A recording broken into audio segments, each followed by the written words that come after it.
Ask people what is more likely to kill them, and the answers cluster around dramatic events. Plane crashes, shark attacks, violent crime. The actual leading causes are mundane and slow. Heart disease, poor diet, not moving enough. The gap between what frightens people and what harms them is enormous and consistent. There is a specific mechanism behind it. Amos Tversky and Daniel Kahneman described it in 1973. When judging how likely something is, we do not consult statistics. We check how easily examples come to mind. If examples arrive quickly, we judge the event as common. If we struggle to recall one, we judge it rare. Most of the time this works. Frequent things genuinely are easier to recall. It fails when ease of recall is driven by something other than frequency. Vividness, emotional intensity, media coverage. A rare event that is dramatic gets extensive coverage. A common event that is undramatic gets none. So the rare thing becomes highly available and the common thing becomes invisible. Your sense of risk is not tracking the world. It is tracking your feed.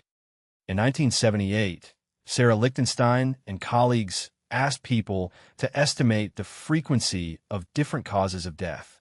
People substantially overestimated dramatic, heavily reported causes, and underestimated common, quiet ones like stroke and diabetes.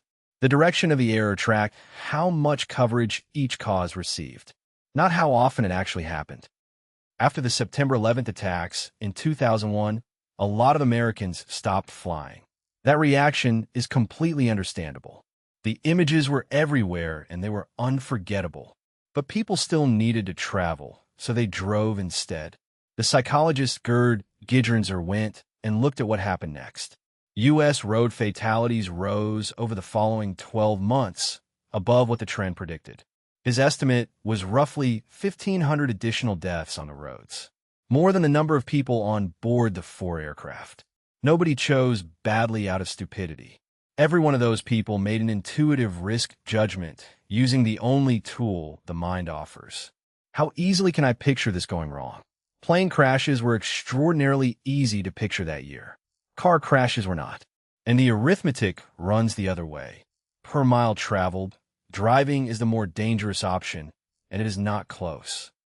There is a second stage to this, and it is where availability stops being personal. In 1999, Timur Kuran and Cass Sunstein describe what they called an availability cascade. It works like this. A vivid event gets reported. That coverage makes the risk feel more available to everyone who sees it. Because it now feels serious, it becomes worth reporting again. Each round of coverage raises the perceived risk, which justifies the next round of coverage.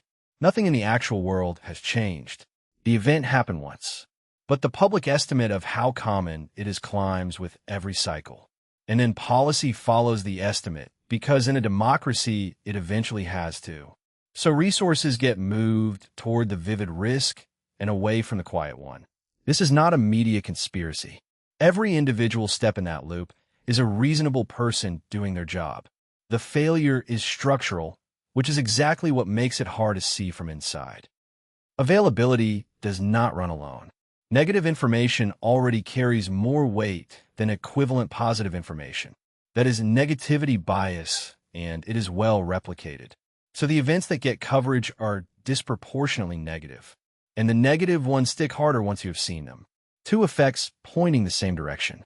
The result is a risk model that is systematically too dark and pointed at the wrong targets. It shapes decisions with real cost. People drive instead of fly after a crash is in the news, and driving is the more dangerous option per mile. People buy insurance against vivid rare events and skip protection against likely ones. It affects hiring, investing, and voting. Anywhere a judgment of likelihood is involved, availability is quietly setting the baseline. Try this, honestly, before reaching for search engine. Estimate how many people die each year in your country from causes you would call dramatic. Then estimate the quiet ones. Heart disease, stroke, diabetes. Most people find the second set genuinely hard to guess and are not confident within a factor of 10.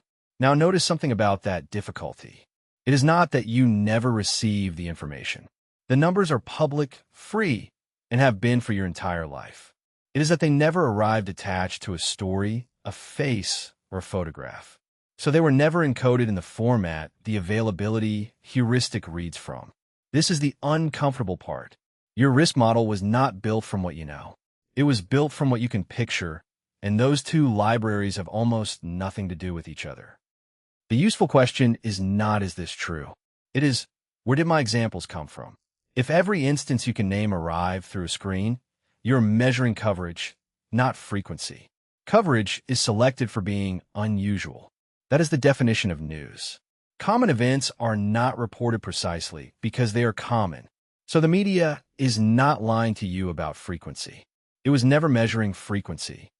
Knowing the name of a bias almost never switches it off. This one has a partial exception, and it is procedural. First question, what is the denominator? You will be handed a numerator constantly. A number of incidents, a count of cases. A number on its own cannot tell you a rate. Out of how many, over what period, is the entire question. If the denominator is missing, you have not been given a risk.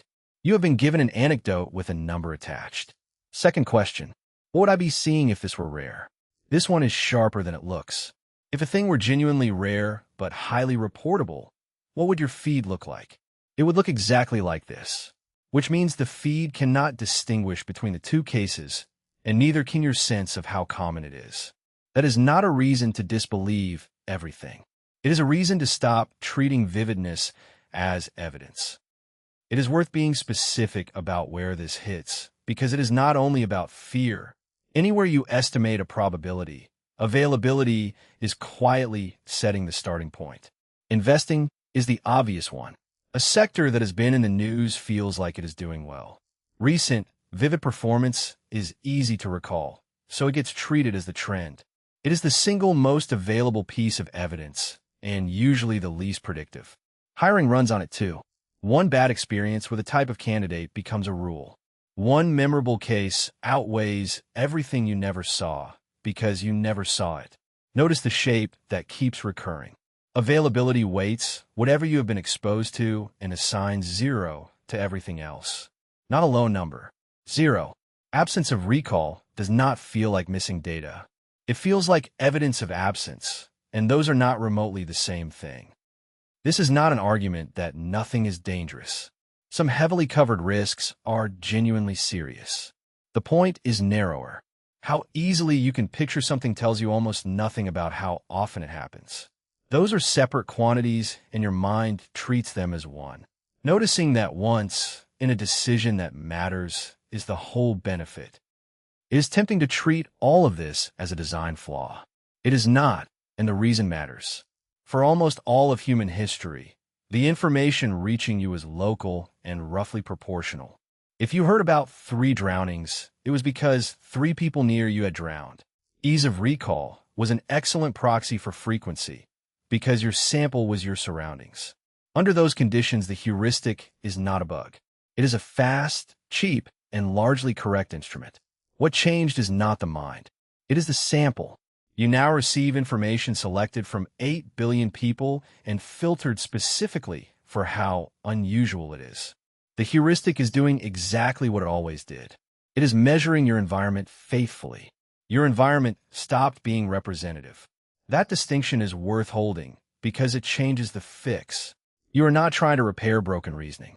You're trying to notice when you're using a local instrument on a global feed.